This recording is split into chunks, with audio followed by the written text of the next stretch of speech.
국내는 지금 온통 손석희 사장 이슈로 정신이 없습니다. 그러나 뭐 윗집 할배가 돌아가셔도 아랫집 아짐에 애를 낳는다는 것처럼 국내 돌아가는 것과 마찬가지 속도로 혹은 더 빠른 속도로 국제사회는 여러가지 변화가 일어나고 있습니다. 이미 우리에게도 경고를 준 베네수엘라, 경고를 준 건 정치체제 때문에 우리한테 경고를 줬습니다. 포퓰리즘 복지정책으로 쫄딱 망한 나라죠. 이 나라에 미국이 이제 적극적으로 개입을 하려고 합니다. 세계 경찰 역할은 포기하지만 분명히 트럼프가 보여주고 있는 것은 pick and choose, 선택과 집중으로 그들의 국익을 극대화해가는 전략을 쓰려고 하는 것 같습니다. 최근 트럼프의 움직임을 보면은 시리아에서는 철군을 하고 아프간에서도 미국 역사상 가장 오랜 전쟁이 미국 아프가니스탄 전쟁입니다. 2001년 10월 7일부터 전쟁을 시작해서 아직까지 계속되고 있는 전쟁이니까 18년간 전쟁이에요. 베트남 전쟁도 공식적으로 63년이라고 공식적이 아니라 일반적으로 63년이라 하지만 베트남 전쟁에 미국이 개입한 거는 59년입니다. 59년에 시작해서 73년에 끝난 14년간 전쟁에 불과한데, 베트남 전쟁 미국 역사상 가장 근 2000년대 들어와서 20세기 들어와서 미국이 가장 수치스러운 하나의 대외 정책으로 실패의 케이스로 베트남을 들고 있습니다만은 아프간 전쟁은 그보다 더한 실패가 될 것 같습니다. 이때까지 20년간 쏟아부은 돈이 약 1600조 정도 되지만 탈레반은 무너지지 않고 점점 더 강해지고 있습니다. 중동에서는 발을 빼겠다라는 모습을 지금 미국이 보여주고 있습니다. 해도 끝이 없는 전쟁이니, 그리고 실제로 거기 가서 도와줘도 고마운 줄 모르고 bottomless pit, 밑빠진 독처럼 끊임없이 돈을 부어 넣는 역할만 하고 있다. 적게 돈 들이고 미국의 민주주의와 자유시장 경제를 지킬 수 있는, 그리고 미국의 국익에 직접적인 영향을 주는 국가에 대해서 좀 더 집중하자. 남미에 관심을 갖고 있습니다. 중국은 아시아를 제패하려고 하고, 러시아는 유럽에 관심을 갖고 있습니다. 아프리카 역시 중국이 최근에 가장 강한 관심을 갖고 있습니다. 미국은 자기의 뒷마당인 남미, 남아메리카는 확실히 지켜야 된다고 생각을 하고 있습니다. 왜 베네수엘라에 개입합니까? 방금 말씀드린 것처럼 뒷마당이니까 단순하게 그 이유만은 아닙니다. 전략적으로 미국에 있어서 베네수엘라는 굉장히 중요한 나라입니다. 이 중남미에는 좌파 정권들이 굉장히 많아요. 러시아는 이것을 냉전시대 때부터 가장 적극적으로 활용해 왔습니다. 최근 러시아가 베네수엘라 수도 카라카치에 소위 말하는 전략 폭격기 부대를 배치했다라는 거 엄청난 거죠. 뿐만 아니라 중국은 거의 이 1대1로 정책을 시작한 2003년 이후로 55조에 해당하는 돈을 베네수엘라에 쏟아붓고 있습니다. 지원해주고 있습니다. 이란도 마찬가지로 베네수엘라에 핵물질을 사와서 핵개발을 하고 있습니다. 쿠바 역시 베네수엘라에 손을 잡고 좌파 정권의 바람을 쑤셔넣고 있습니다. 이것처럼 중동에서도 역시 손을 잡고 있는 네 나라가 중국, 러시아, 이란, 터키입니다. 미국이 베네수엘라에 관심을 갖는 것은 중남미마저 자유시장 경제 체제를 철저히 지키지 않을 경우에는 미국에게 직접적인 영향을 미칠 수 있다. 대표적인 경우가 미국의 바로 소위 말하는 바로 이 텍사스 LA 밑에 있는 쿠바가 1962년 쿠바 미사일 사태를 벌린 걸 미국은 잊지 않고 있습니다. 미국 3차 전쟁이 될 뻔한 미국으로서 정말 아슬아슬한 계기였습니다. 쿠바에 그 당시에는 러시아이고 소련이죠. 소련의 미사일 기지를 설치한다는 걸 케네디 대통령이 알고 결국 해상 봉쇄 전략으로 쿠바에 있는 러시아의 소련의 미사일 기지를 철수시켰습니다. 철퇴시켰습니다. 물론 공짜로 한 건 아니죠.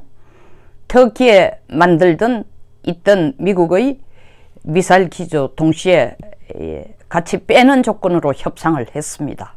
그와 같은 사태가 이 베네수엘라에 정말 혼란한 틈을 타서 러시아가 또 되풀이하지 않을까 하는 두려움이 상당히 큽니다. 베네수엘라 이미 지상으로 신문지상으로 언론으로 많이 얘기 들었습니다. 베네수엘라는 수출의 96%를 석유에 의존하고 있어요. 그리고 단순하게 석유 매장량으로 보면은 사우디아라비아가 전 세계에서 가장 많고 호주가 둘째고 베네수엘라가 셋째입니다. 그러나 단위 면적당 매장량을 보면 베네수엘라가 세계 1위예요. 세계 1위의 베네수엘라 땅덩어리는 우리 대한민국의 9배 정도가 됩니다. 사우디아라비아는 21배 정도 됩니다. 21배 정도 되는 사우디아라비아가 가지고 있는 매장량이 약 2,600억 배럴, 9배 정도 되는 베네수엘라가 가지고 있는 우리 땅덩어리의 9배 정도 크기의 땅을 가지고 있는 베네수엘라가 가지고 있는 석유 매장량은 약 2,200억 배럴입니다. 호주가 2,300억 배럴이랍니다. 호주는 최근에 유전을 발견했습니다. 이런 베네수엘라가 10년간, 이게 10년간이라는 건 차베스 정권이 들어서고부터 강력한 반미, 친러 이런 독재 정권을 유지하면서 파퓰리즘에 의한 복지 정책을 쓰기 시작하면서 경제가 기울어지기 시작했습니다. 그래도 차베스 정권이 살아있을 동안, 차베스는 2013년에 죽었습니다만 차베스 정권이 살아있을 동안에는 미국이 셰일가스가 생산을 하지 않았습니다. 그래서 베네수엘라 석유를 제일 많이 사간 나라가 미국이에요. 그래서 독재 정권이지만 그 나름대로 경제를 유지할 수 있었기 때문에 2013년 그 당시 차베스가 살아있는 마지막 해죠. 2013년에 죽었으니 그 당시에도 베네수엘라는 약 GNP per capita 국민 1인당 소득이 약 13,000불 정도에 해당하는 부자 나라였어요. 그리고 남미에서도 손꼽는 부유국이었습니다. 그런 베네수엘라가 이렇게 쫄딱 망한 거는 2013년 차베스가 죽고 암으로 죽었습니다. 그 당시 부통령으로 있던 마두로가 대통령으로 선출되면서 2013년부터 차베스 때 이미 문제의 씨앗이 뿌려져 있는 이 포퓰리즘적인 복지정책과 독재체제를 그대로 유지해가기 위해서 돈을 마구 찍어내기 시작합니다. 이미 2013년에 경제는 파탄나기 시작한데 이 돈을 마구 찍어내니까 인플레이션이 얼마나 심해지느냐 하면은 재정 부족을 타개하겠다, 이 어려운 경제를 해결하겠다고 돈을 막 찍어내니까 인플레이션이 얼마나 심해지느냐 하면 2014년에는 62%에 불과했습니다. 잘 들어보십시오. 이게 얼마나 나라의 경제를 넘어뜨리는 게 하루아침의 문제라는 걸, 더더구나 파퓰리즘적인 복지정책을 할 때에 어떻게 나라가 하루아침에 날아가는지. 2014년에 물가 상승률이 62%였습니다. 2015년에 275%예요. 2016년에 700%. 2016년에 700%가 될 때 벌써 시장 기능이 완전히 마비됐습니다. 약탈하고 강도가 늘어나고 개고기를 안 먹는 베네수엘라가 개고기를 먹기 시작하고 동물원에 있는 동물까지 다 고기로 잡아먹기 시작한 게 2016년부터예요.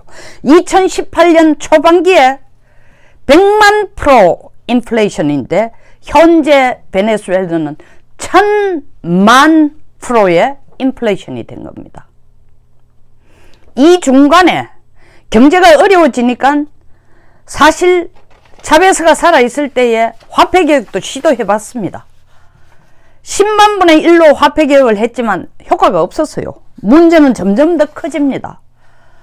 이런 상황이고 사실 석유 매장량이 세계 단위 면적당 제일 많지만 석유를 시추하는 것도 시추 기계가 최신식이라 해야 되는 거예요.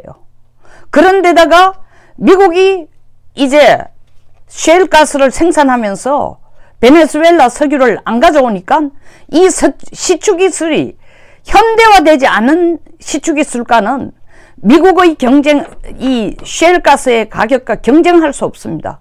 그런데 나라가 엉망이고 경제가 엉망이니까 이 시추할 수 있는 기계를 유지 보수하는 돈도 없으니까 석유를 가지고도 세계 최고의 단위 면적당 세계 최고의 석유 매장량을 가진 베네수엘라는 지금 석유가 부족해가 난립니다. 생산을 못하고 있는 거예요. 2016년 이후 2019년 현재까지 베네수엘라의 난민이 300만이 중남미 다른 나라 미국 이렇게 쏟아져 들어오기 시작합니다. 이 300만 숫자는 시리아가 내부 전쟁이 일어나고 내전이 일어나고 300만 난민이 터키 국경지역에 가가 지금 주둔하고 있습니다. 그래서 시리아가 터키에게 말 한마디 못하고 있는 거예요. 제대로 못하고 있는 거예요. 그리고 이 터키가 유럽에 대해서 계속 돈 도와달라고 미국에게 대해서 돈 도와달라고 압박을 하는 수단이 뭐냐 하면은 우리 경제적으로 터키 리라화가 엉망이 됐어요 지금. 그러니까 에르도안 대통령이 우리를 안 도와주면은 터키에 지금 와 있는 임시 거처를 치고 임시 거처지로 여기에 살고 있는 시리아 난민 300만을 그냥 풀어가지고 유럽으로 다 보내볼 거다. 이 협박을 쓰고 있는 거예요. 베네수엘라 역시 300만 난민뿐만 아니라 이 난민이 더 기하급수적으로 지금 늘어날 상황입니다. 이런 차제에 마두로는 아직도 베네수엘라 경제가 이렇게 엉망이 된 것은 미국의 경제 제재고 그리고 미국과 유럽 사이의 무역전쟁 때문이라는 이런 말도 안 되는 소리를 하고 있습니다. 인플레이션이 1000만%가 됐는데 하이퍼 인플레이션이죠. 이게 바로 1차 세계대전 이후 독일에 히틀러가 나타나기 직전과 거의 비슷한 상황이에요. 그때는 이거보다 더 높았습니다. 억 단위의 억 퍼센트지의 12억 퍼센티지의 인플레이션까지 갔습니다. 이런 상황에서 최저임금을 3000% 인상을 했지만 의미가 없습니다. 족탈불급이에요. 미국이 이제 베네수엘라에 마두로 정권을 축출하고 최근에 들어선 아주 젊은 30대의 과이도 국회의장이 지금 끌고 있는 개혁, 반미 세력, 마두로를 쫓아내고 친미 세력이고 개혁 세력인 과이도를 지지하면서 지원하면서 약 2천만 달러의 일단은 지원을 했습니다. 이 2천만 달러는 경제 재건에 큰 도움이 안 되고 급한 대로 휴메니테리안 100올지 말라고 이 5년 동안 베네수엘라라는 나라는요 이 시리아하고 달라요. 지금 시리아는 10년간의 내전에 그친 결과로 그렇게 피폐해지지만 베네수엘라는 석유 하나에 그 경제를 의존하고 있는 나라가 석유가 수출 못하면 끝납니다. 그런데다가 베네수엘라는 내전의 결과도 아니고 외침의 결과도 아니고 말 그대로 잘 들었어요. 말 그대로 포퓰리즘적인 복지정책 하나 때문에 나라가 이렇게 정말 개판이 된 것입니다. 나라가 완전히 망한 거예요. 그런데 마두로 정권은 계속 친러 정책을 쓰고 친중 정책을 쓰고 친농 친전은 친중 중국과 러시아는 이때다. 들어가서 우리 편으로 끌어들이자 하고 같이 협작을 해서 지금 지원하고 있습니다. 미국이 이대로 두면은 중남미 전체가 러시아와 중국의 영향하에 전체가 친러 친중이 되고 반미 국가들로 득실거리고 또한 그걸 이기지 못하는 그 히스패닉계들은, 중남미 인구들은 결국 어디로 도망을 오느냐? 살 길 찾아서 불법 이민으로 미국으로 끝없이 밀려들 것을 미국은 크게 걱정합니다. 그래서 마두로 정권을 죽이는 방법이 첫째, 돈으로 죽이자. 돈 없으면 안 된다. 그래서 국영 석유기업, 석유회사를, 그 회사에 있는 미국의 자금을 완전히 동결시키고, 또 마두로 정권에게는 돈 한 푼도 못 가게 했습니다. 군부는 지금 전부 마두로 정권한테 들어붙어 있어요. 마치 이라크 전쟁 났을 때에 이라크의 민병대들이 이라크의 군부들이 후세인한테 들어붙어 있다가 불과 49일 만에 박살나는 것처럼, 여기도 마찬가지로 마두로 정권에게 빨대를 꽂고 있는 건 군인들이에요. 이 군인들은 마두로 정권한테 들어붙어 있습니다. 그러나 일단 미국으로서는 무력으로 행사하기보다는 먼저 마두로 정권을 축출하기 위해서는 돈줄을 끊자. 돈으로 지금 죽이려고 작정합니다.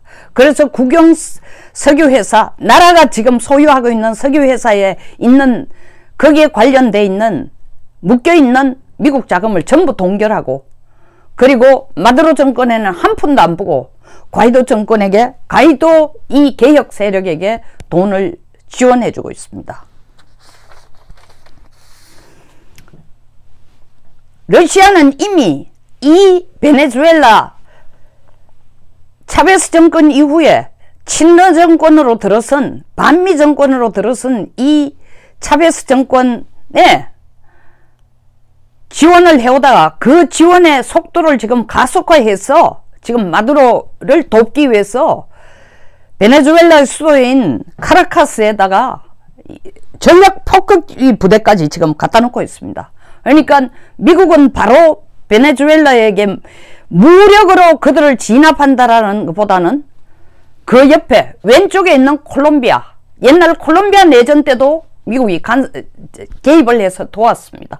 콜롬비아에 5,000명을 주둔시켰습니다. 결국 이 병력이라는 것은 시리아에서 지금 당장은 아니지만 빼고 아프가니스탄 주둔군도 1년 내로 현재 14,000명이 있는데 1년 반 내로 아프가니스탄에서 철군한다고 합니다. 그러면 부분적으로 일단 아프가니스탄 병력이 이 베네수엘라로 와서 지금 내전 상태나 다름없죠. 이 상태를 진압시키면서 자유민주주의 자유시장경제체제로 개혁이 이루어지도록 미국이 지원하려고 합니다. 자, 월남에서 지고 중동에서도 사실 아프간 전쟁을 순식간에 2달 반 만에 이겨놔놓고 그걸 끝정리 탈레반을 완전히 정리하지 않고 이라크 전쟁을 시작하는 바람에 이 아프간 전쟁은 19년간 지금 20년에 걸친 전쟁이 되고 있습니다. 그리고 지금 미국은 거기에서 발을 빼려고 합니다. 탈레반은 줄어들지 않고 있습니다. 아프간의 인구의 지금 한 40%가 탈레반이 장악하고 있답니다. 인구가 아니라 실제로 말이 먹혀드는 게. 중동에서는 미국이 결코 성공적인 전략을 못 폈습니다. 그러면 중남미, 미국이 새로 내건, 트럼프가 새로 내건 선택과 집중의 전략에 의해서 중남미는 자유시장경제, 자유경제체제로, 자유민주주의 체제로 갈 수 있도록 미국은 지원하지 않으면 안 됩니다. 이 뒷마당을 허술하게 안 봐도 극인데 저거들 알아서 할 거야 뒀다가 62년과 같은 사태가 벌어지지 않도록 하기 위해서 사실 중동에 신경 쓰느라고 러시아가 우크라이나에서 크림반도를 먹는데도 미국이 마땅하게 손을 못 썼어요. 그러니까 일단 중동에서 벗어나면서 중남미 이 히스패닉에게 미국은 포커스를 맞추려고 합니다. 히스패닉이 또한 미국 국내 정치에도 굉장히 중요한 게 미국 인구의 16%가 히스패닉이에요. 3억 1천만 명 중에 5천만 명이 히스패닉입니다. 그래서 이들의 투표권, 동시에 히스패닉은 미국 국민들하고 달리 소비 성향이 굉장히 높아요. 통계에 의하면 히스패닉은 자기들 버는 것에 98%를 소비를 한답니다. 그러니까 소비시장에도 필요하고 노동시장에도 필요합니다. 그래서 히스패닉을 끌어들이는 것은 동시에 이슬람 인구가 확장되는 걸 막는 역할도 합니다. 여러 가지 전략과 그리고 여러 가지 포인트를, 여러 가지 사항들을 고려해서 미국은 마두로 정권의 축출에 개입하고 있습니다. 제가 볼 때 마두로 정권 축출에 대해서는 어영부영하게 하진 않을 것 같습니다. 확실하게 미국이 정리할 것입니다. 러시아와 중국은 입을 모아서 남의 나라 간섭하지 마라 하는데 웃기는 거죠. 자기들도 간섭하고 있어요. 똑같이. 그러나 이거는 민주주의의 확고한 민주주의 확립과 자유시장 경제를 회복하기 위한 미국의 노력인 만큼 마두로 정권 축출에 대해서는 저도 손뼉을 보냅니다. 박수를 보냅니다. 미국이 깔끔한, 중동과 다른 깔끔한 정리를 해주기를 바랍니다. 베네수엘라에서. 여기서 마치겠습니다.